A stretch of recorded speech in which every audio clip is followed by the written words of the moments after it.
and Kermit has become very protective of her because he keeps sitting on my shoulder and stuff whenever I have her on me.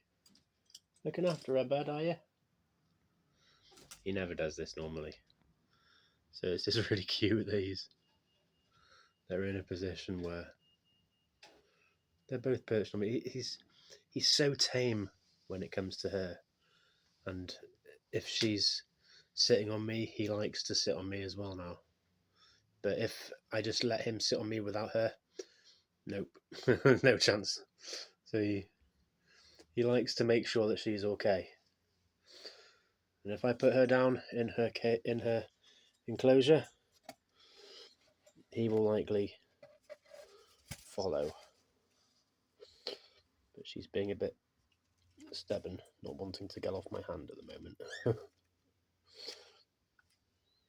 So I'm going to take the opportunity to keep filming him on my shoulder, because, like I say, it never happens.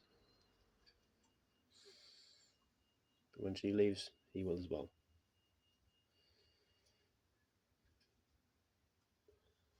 Yeah. He did first.